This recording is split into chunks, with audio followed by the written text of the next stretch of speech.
6 फरवरी 1960 को वैशाली जिले के जंदाहा प्रखंड के जवास गांव में एक साधारण और मध्यम वर्गीय किसान मुनेश्वर सिंह के घर एक नन्हा मेहमान आया, जिसका नाम रखा गया उपेंद्र।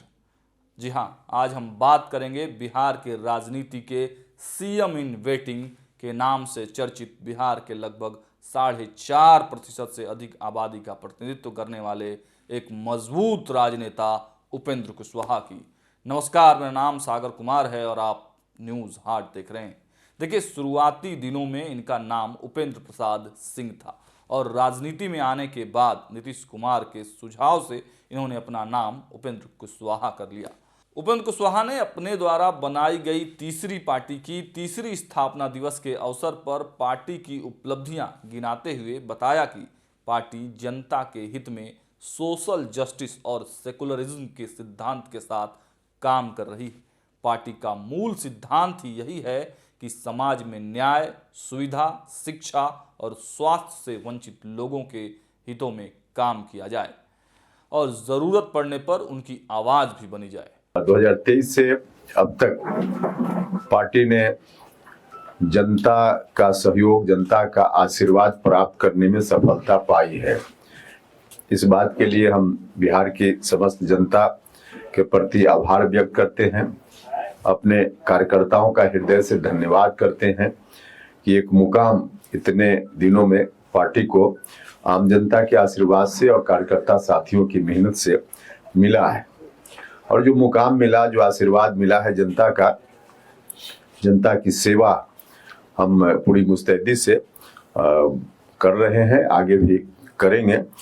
उपेंद्र कुशवाहा की वर्तमान पार्टी राष्ट्रीय लोक मोर्चा के तीसरे स्थापना दिवस के अवसर पर आज हम आपको बताने जा रहे हैं कि उपेंद्र कुशवाहा की शुरुआत की राजनीति कैसी रही और आखिर कर्पूरी ठाकुर, नीतीश कुमार, लालू यादव के सानिध्य में लगातार रहने और समाज हित में काम करने के बाद भी उपेंद्र कुशवाहा अभी तक सीएम इन वेटिंग क्यों बने हुए हैं और इनकी वर्तमान राजनीतिक स्थिति क्या है। तो चलिए शुरुआत से ही करते हैं।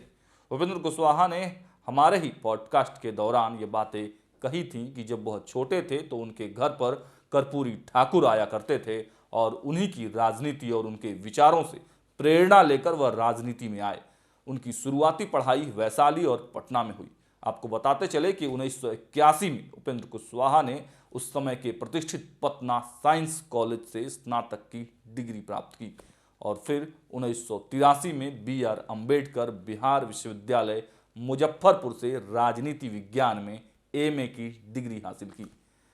1985 में वैशाली जिले के जंदाहा स्थित समता कॉलेज, जिसका नाम अब मुनेश्वरी समता कॉलेज हो गया है, में राजनीति विज्ञान के व्याख्याता नियुक्त हुए।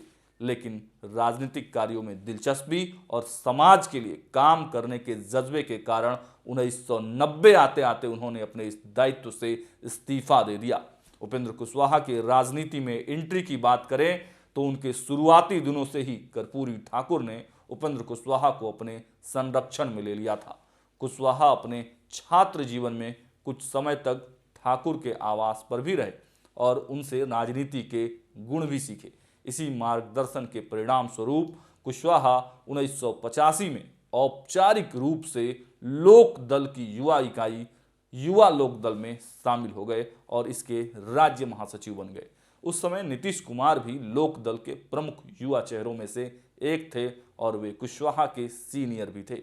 कर्पूरी ठाकुर की देखरेख में ही कुशवाहा, नीतीश कुमार और लालू प्रसाद यादव जैसे नेताओं की पीढ़ी तैयार हुई थी। आपको बताते चले कि अविभाजित जनता दल में लालू प्रसाद यादव का दबदबा था।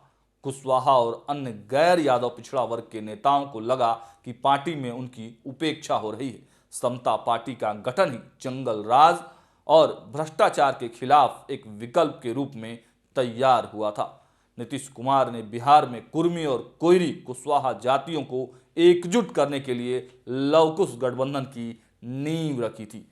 कुशवाहा समाज के एक उभरते नेता के रूप में उपेंद्र कुशवाहा को लगा कि समता पार्टी उनके समाज को बेहतर प्रतिनिधित्व और पहचान दे सकती है और 1994 में 14 सांसदों ने अलग होकर समता पार्टी की नींव रखी तो नीतीश कुमार और जॉर्ज फर्नांडिस के साथ साथ उपेंद्र कुशवाहा ने भी उनके साथ जाने का फैसला ले लिया।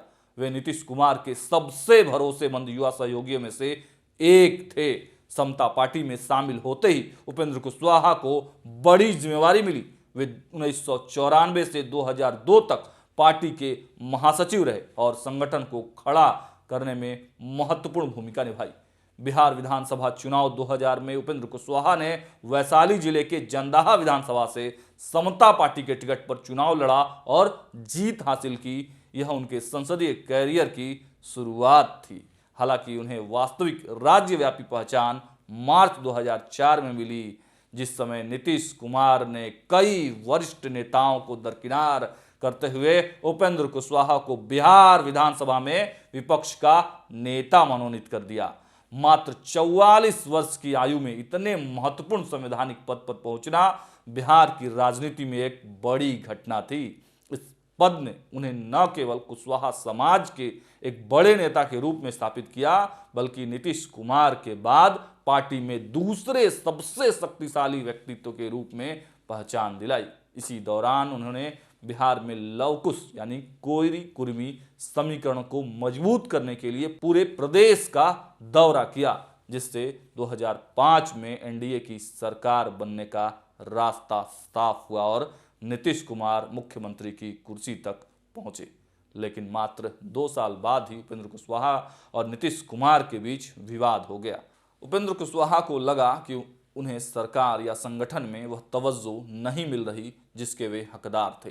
नीतीश कुमार ने उन पर अनुशासनहीनता का आरोप लगाया और उन्हें जदयू से निष्कासित कर दिया। कुशवाहा ने तब आरोप लगाया था कि नीतीश कुमार अपने करीबियों को आगे बढ़ा रहे हैं और पुराने साथियों को भूल रहे हैं। 2007 से 2009 के बीच उपेंद्र कुशवाहा का राजनीतिक सफर काफी उथल-पुथल भरा रहा। जदयू से अलग होने के बाद वे शरद पवार की पार्टी एनसीपी में शामिल हो गए और बिहार के इसके प्रदेश अध्यक्ष बने। इस दौरान उन्होंने अपनी एक स्वतंत्र राजनीतिक जमीन तैयार करने की कोशिश भी की। अगस्त 2008 में एक समय ऐसा भी आया जब उन्हें पटना स्थित उनके सरकारी बंगले से बेदखल कर दिया गया, जिसे उन्होंने नीतीश सरकार की राजनीति से प्रेरित कार्रवाई बताया। फिर फरवरी 2009 में उन्होंने अपनी खुद की पार्टी राष्ट्रीय समता पार्टी की स्थापना की। इस पार्टी के गठन का मुख्य उद्देश्य कुशवाहा यानी कि कोयरी समाज के राजनीतिक उपेक्षा के खिलाफ आवाज उठाना था। इस प्रयास में उन्होंने महाराष्ट्र के तत्कालीन मुख्यमंत्री छगन भुजबल का भी समर्थन मिला। हालांकि 2009 के लोकसभा चुनाव में उनकी पार्टी को अपेक्षित सफलता नहीं मिली। इसके बाद नीतीश कुमार और उनके बीच रिश्तों में थोड़ा सुधार हुआ और नवंबर 2009 में उन्होंने अपनी पार्टी आरएसपी का वापस जनता दल यूनाइटेड में विलय कर दिया।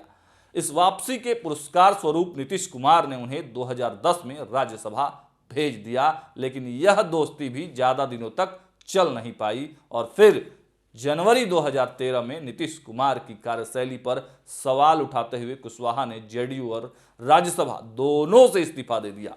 3 मार्च 2013 को उन्होंने अपनी नई पार्टी राष्ट्रीय लोक समता पार्टी बनाई और 2014 के लोकसभा चुनाव में एनडीए के साथ मिलकर उन्होंने काराकाट से चुनाव जीता और नरेंद्र मोदी के पहले कैबिनेट में मानव संसाधन विकास राज्य मंत्री बने।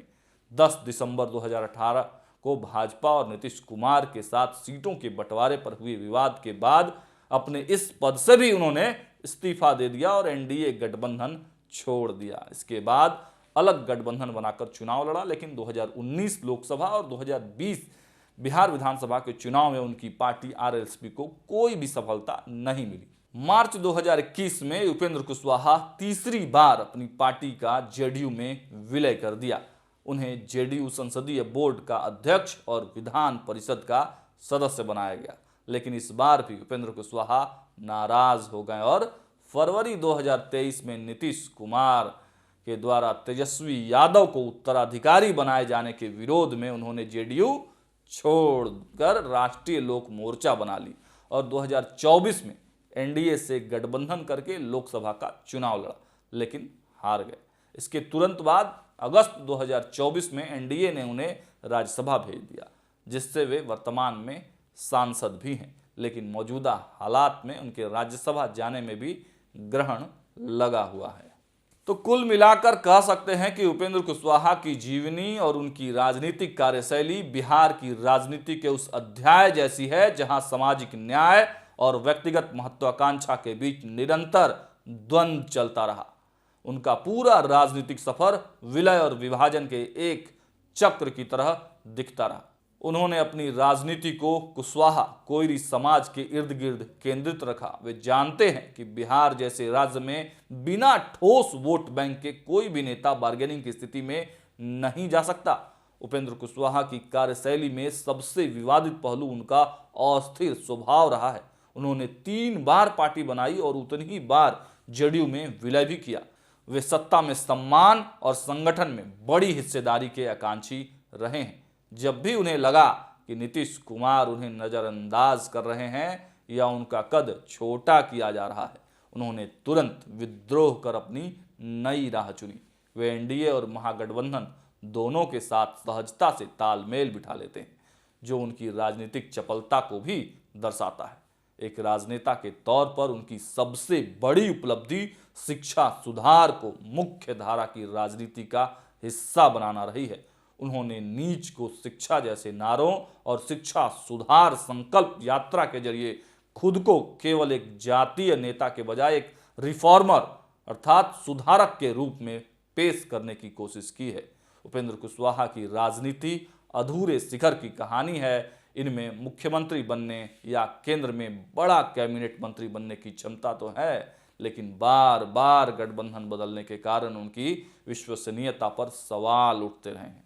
आज वे एक संयमी और दूरदर्शी भूमिका में दिख रहे हैं। अपने बेटे दीपक प्रकाश को नीतीश कैबिनेट में मंत्री बनाकर उन्होंने अपनी विरासत को सुरक्षित तो कर लिया है और खुद को राज्यसभा के जरिए राष्ट्रीय राजनीति में सक्रिय रखा है। यह दर्शाता है कि अब वे टकराव के बजाय सामंजस्य की राजनीति कर रहे हैं, लेकिन इसमें भी उनके 3 विधायकों ने उनका खेल बिगाड़ने का प्रयास किया था। उपेंद्र कुशवाहा ने अपने राजनीतिक दांव से 2 विधायकों को तो मना लिया, लेकिन एक रामेश्वर महतो अभी भी नाराज बताए जा रहे हैं। लेकिन माना यही जा रहा है कि वह भी जल्द उपेंद्र कुशवाहा के साथ ही आ जाएंगे। कुल मिलाकर आप कह सकते हैं कि उपेंद्र कुशवाहा की सियासत इसी तरीके से अप्स और डाउन करके आगे चलती रहेगी, बढ़ती रहेगी। लेकिन इसमें महत्वपूर्ण पक्ष यह है कि नीतीश कुमार के बाद बिहार की राजनीति में जो अधूरापन या खालीपन दिखेगा, उसको भरने के लिए भी अंदर ही अंदर उपेंद्र कुशवाहा तैयारी करते हुए दिखाई दे रहे हैं। इसमें अब वह अकेले नहीं बल्कि उनके पुत्र दीपक प्रकाश भी लाइन में खड़े हो गए हैं। अब देखना यही है कि नीतीश कुमार के बाद निशांत, सम्राट चौधरी वाले लाइन में उपेंद्र कुशवाहा और दीपक प्रकाश भी खड़े हैं। साथ ही साथ नीतीश कुमार की विरासत को आगे ले जाने में महत्वपूर्ण भूमिका निभाते हैं। इन सब के बीच सबसे महत्वपूर्ण बात यह है कि कर्पूरी ठाकुर के विरासत के अंतिम सिपाही के तौर पर क्या कभी उपेंद्र कुशवाहा भी वेटिंग इन सीएम से वास्तविक सीएम बन पाते हैं? फिलहाल इस वीडियो में इतना ही। देखते रहिए न्यूज़ हाट। बहुत बहुत धन्यवाद।